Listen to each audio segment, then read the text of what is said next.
Mesdames et messieurs, bonsoir et bienvenue dans cette émission. Invité de la semaine, aujourd'hui, 4 avril 2025. Cette journée est réservée à la sensibilisation aux mines et à l'assistance à la lutte anti-mine. Et nous parlerons dans cette émission des engins explosifs improvisés. Qu'est-ce que nous entendons par engin explosif improvisé? Nous débattons de cela dans cette émission. Et que dit la loi ou que dit le droit international et humanitaire, le DIH, que dit le DIH concernant les engins explosifs? Nous en parlons dans cette émission et nous parlerons également des actions que le CICR, Comité international de la Croix-Rouge, CICR, quelles sont les actions que cette organisation mène en faveur des victimes des engins explosifs ici au Mali. On en parle et bien sûr pour en parler nous avons Monsieur Maury Kaba, il est chargé de protection au CICR, Comité international de la Croix-Rouge. Alors Monsieur Maury Kaba, merci d'avoir accepté notre invitation et bonsoir. Bonsoir, merci pour avoir donné ce credo pour informer le grand public sur le danger lié aux engins explosifs. Très bien, merci. Aujourd'hui, c'est une journée qui est dédiée à la sensibilisation aux mines, à la lutte anti-mine. Pourquoi cette journée? Merci beaucoup. Cette journée dédiée à la sensibilisation sur les risques liés aux mines et à l'assistance aux victimes nous rappelle notre engagement vis-à-vis des communautés, nous en tant qu'organisation humanitaire. Il me plaît d'abord de vous rappeler que dans le domaine humanitaire, nous avons un secteur qu'on appelle la lutte anti-mine humanitaire. Okay. Un secteur d'activité qu'on appelle la lutte anti-mine humanitaire. Et dans ce secteur d'activité, qui est la lutte anti-mine humanitaire, nous avons 5 piliers. L'éducation au risque, l'assistance aux victimes, la dépollution, la destruction des stocks et le plaidoyer. Okay. Et cette journée est dédiée à l'éducation au risque, en un mot, et à l'assistance aux victimes. La prévention et l'assistance.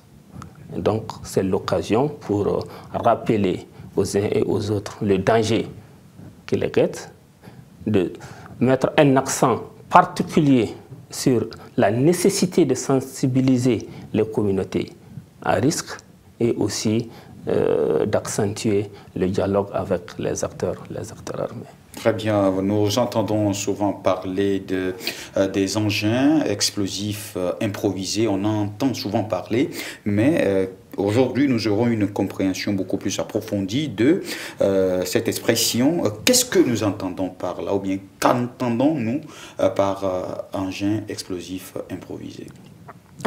Merci beaucoup pour cette question, elle est pertinente. Avant de parler des engins explosifs improvisés, il me plaît d'abord de parler d'engins explosifs au sens large. Okay. Qu'est-ce qu'un engin explosif même? Parce qu'un engin explosif est un terme qui englobe en réalité tout ce qui concerne les mines. Vous voyez, vous avez parlé de sensibilisation aux mines. Oui. Donc, quand on parle d'engins explosifs, nous avons les mines terrestres, qui sont les mines anti-chars, les mines antipersonnelles. Nous avons les armes à sous-munitions, nous avons les munitions non explosées, les munitions abandonnées, nous avons les pièges et nous avons les engins explosifs improvisés, qu'on appelle aussi dans d'autres jargons les mines artisanales. Est-ce que je me fais comprendre? Oui. Donc à ce titre, nous disons qu'un engin explosif improvisé, maintenant, est un dispositif fabriqué de façon purement artisanale. Est-ce que je me fais comprendre? Oui. Contrairement aux mines terrestres, qui sont de fabrication industrielle, l'engin explosif improvisé est une fabrication artisanale qui contient des produits chimiques destructeurs et qui est conçu en réalité pour tuer, blesser, harceler, distraire, etc. Très bien. Alors, parlant d'engins explosifs, ça, vous avez essayé de... Mais pourquoi on ajoute, pourquoi le terme improvisé? C'est ça. En réalité, c'est comme je l'ai dit tantôt, le terme improvisé parce que c'est artisanal. Ok. Est-ce que j'en fais comprendre? Parce que ce n'est pas une fabrication industrielle. Contrairement à la mine antipersonnelle, qui est conçue, on sait, selon les normes, l'engin explosif improvisé est sans dose, est sans mesure. C'est un cocktail. Est-ce que j'en fais comprendre? Qui est conçu juste pour faire plus de dégâts, avoir plus de déflagration et... Voilà. Alors, peut-être une question me vient peut-être rapidement. Engin explosif, improvisé, c'est qu'il y a une petite nuance. Les engins explosifs improvisés se trouvent dans le mot engin explosif. Le mot engin explosif, c'est un mot fourre-tout. Est-ce que je me fais comprendre? Je l'ai dit, ça englobe les engins explosifs improvisés. Et qui peut l'utiliser? Les engins explosifs improvisés aujourd'hui sont utilisés par, aujourd'hui dans notre contexte, c'est utilisé par les acteurs armés. Est-ce que j'en fais comprendre? On ne peut pas indexer aujourd'hui, ici et là, tel ou tel groupe, mais la réalité est que c'est des engins qui causent énormément de victimes au Mali présentement. Est-ce que j'en fais comprendre? C'est ça. Très bien. Alors, que dit le droit international humanitaire par rapport aux engins explosifs? Merci pour cette question. Pour répondre à cette question, juste pour répondre sur la question que tu viens de poser tout de suite, quand on prend par exemple, pour faire un peu la nuance, quand on prend l'exemple des mines antipersonnelles, on sait qu'il y a un traité qu'on appelle la Convention sur l'interdiction des mines antipersonnelles qui interdit son usage, même dans la conduite des autorités. Est-ce que j'en fais comprendre? Mais les mines à la mine artisanale, ou l'engin explosif improvisé, selon le droit international humanitaire, en réalité, elle n'est pas interdite. Non. Elle n'est pas interdite, mais il y a un mais. Le mais, c'est quoi? C'est que son utilisation est soumise à des principes fondamentaux de la conduite des hostilités. Est-ce que je me fais comprendre? Parmi ces principes, nous avons le respect du principe de distinction, le respect du principe de précaution et le respect du principe de proportionnalité. Le respect du principe de distinction fait en sorte que, et sinon exige aux parties au conflit de faire la distinction entre une cible légitime et une cible illégitime. C'est-à-dire entre un civil et un combattant. Est-ce que je me fais comprendre? Entre la cible légitime, on comprend que c'est l'autre partie au conflit, c'est une cible légitime, et la cible illégitime, c'est le civil qui ne fait pas part, qui ne prend pas part au conflit. Le respect du principe de précaution exige aussi aux parties au conflit d'épargner au maximum les vies civiles, les biens à caractère civil d'un objectif militaire. Est-ce que je me fais comprendre? Et le respect du principe de proportionnalité. Le respect du principe de proportionnalité exige aussi aux parties au conflit d'évaluer le risque. Si vous devez utiliser les agents, il faut évaluer le risque sur la population civile, tout en respectant que ces personnes ne participent pas au conflit. Est-ce que je me fais comprendre? Réduire au maximum les dommages collatéraux civils, qui ne doivent pas être disproportionnés à l'avantage militaire attendu. Donc, voici ce que le droit international nous dit. Et le droit international ajoute. Le droit international humanitaire demande aux parties d'informer les communautés sur la contamination d'une zone. Si vous savez que dans la conduite des hostilités, telle zone est connue comme étant une zone à risque, les populations civiles doivent être informées. Les zones à risque doivent être marquées. Est-ce que je me fais comprendre? Et les zones à risque doivent être dépolluées, c'est-à-dire décontaminées. afin que les populations puissent vivre dans un environnement sain. Okay. Voici un peu ce Alors, que dit le droit international. si vous venez de nous prendre en marche, nous sommes dans l'émission Invité de la semaine et aujourd'hui nous parlons de cette journée de sensibilisation dédiée aux mines et à la lutte anti-mines. Et nous parlons depuis là des engins explosifs improvisés. Nous sommes avec Monsieur Maury Kaba, il est chargé de protection au CICR, Comité international de la Croix-Rouge. Alors, nous poursuivons notre entretien avec les impacts de ces engins explosifs sur les populations. Merci pour cette question. Convenez avec moi que c'est les populations civiles qui payent le lourd tribut lors d'un conflit armé. Et quand nous le constatons en longueur de journée, l'effet sur les personnes peuvent être d'abord médical. C'est-à-dire, les personnes peuvent être amputées, des blessures, il y a des morts d'hommes. Il y a l'impact psychologique. Les individus peuvent être traumatisés, peuvent avoir un mal de vivre. L'impact qui est plus grand, l'impact peut être aussi développamental. C'est-à-dire, je viens, l'impact peut être développemental dans la mesure où ça peut freiner les activités de développement. Okay. Les humanitaires peuvent avoir du mal à accéder aux communautés affectées qui ont besoin de l'assistance. Parce que tout simplement, l'environnement est pollué. Primo. L'impact peut être socio-économique. L'individu peut être affecté du moment où il ne pourra pas accéder à son champ. Il ne pourra pas aller faire le pâturage, amener ses animaux, faire le pâturage, parce que l'endroit est à risque. Il a des difficultés d'accéder au point d'eau. Est-ce que je me fais comprendre? L'impact peut être environnemental. Environnemental dans la mesure où les individus peuvent avoir des difficultés à accéder aux services essentiels, comme les écoles, comme les centres de santé, comme les points d'eau. Est-ce que je me fais comprendre? Donc, l'impact peut altérer aussi la relation entre les individus, c'est-à-dire la réconciliation. Voici un peu l'impact sur les communautés. Voici un peu l'impact sur les populations avec ces engins explosifs.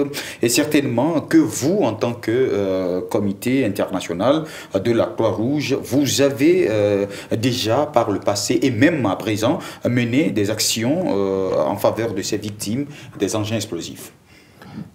Les activités que nous menons en faveur des victimes des engins explosifs, avant d'arriver d'abord aux activités, c'est-à-dire à la prise en charge, nous menons des activités préventives, c'est-à-dire nous menons des sensibilisations. Oui, c'est-à-dire vous n'attendez pas que la chose se passe d'abord. D'abord, c'est ça, pour intervenir. Oui. Donc avant quand on a des informations sur la densité de certains incidents dans certaines localités, dans des zones à risque, nous menons des activités de sensibilisation au niveau communautaire pour sensibiliser les communautés sur le danger lié aux mines et aux restes explosifs de guerre.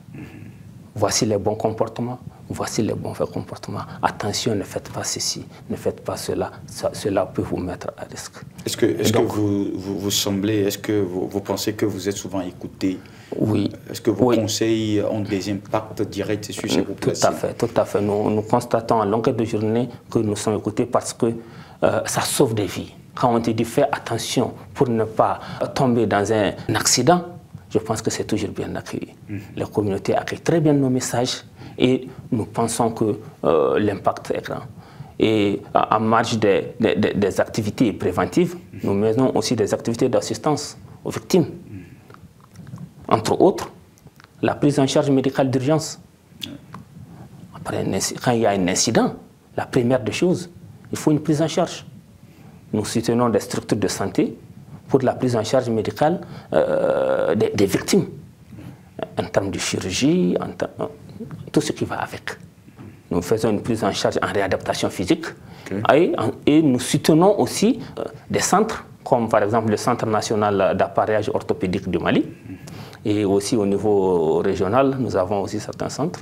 Hein, et le centre FI, donc pour la prise en charge en réadaptation physique des victimes des engins explosifs. Très bien. Enfin, au cas par cas, nous soutenons aussi des victimes pour leur réinsertion socio-économique. Par exemple, un bonhomme, un bon maçon qui gagne sa vie à la sueur de son front, qui est amputé à la main et qui a généralement une vulnérabilité que la famille va ressentir économiquement. Donc, au cas par cas, nous appuyons ces gens pour des activités avec des micro-projets pour une réinsertion économique. Ok. Dans les coulisses de cette émission, quelqu'un m'a posé une question que j'aimerais quand même bien vous poser. Est-ce que vous avez un accès facile? C'est vrai, vous avez dit ça dans votre intervention. Est-ce que vous avez un accès facile au lieu où souvent les explosions se passent? Moi, je dirais plutôt que nous avons un accès facile aux communautés. Maintenant, les lieux où les incidents se passent, généralement, c'est des incidents qui affectent les communautés. Et nous, notre engagement est purement communautaire. Nous travaillons à être encore plus proches des communautés. Est-ce que je me fais comprendre? Donc, du coup, nous pensons que nous aussi, parfois, nous sommes aussi exposés.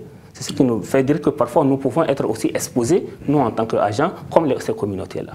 Est-ce que je me fais comprendre? C'est ça. Donc, c'est des zones, c'est des villages, c'est des régions, c'est des cercles, c'est des communes où nous partons, où nous sommes présents. Comme vous le savez déjà, le CICR est présent un peu, je ne dirais pas partout au Mali, mais dans beaucoup de régions. Oui. Certes, nous avons notre délégation ici à Bamako, mais nous avons une sous-délégation à Mopti, la sous-délégation de Tombouctou, une sous-délégation à Gao, sous-délégation à Kidal, un bureau à Menaka. Et les collègues de la sous-délégation de Mopti travaillent à Ségou.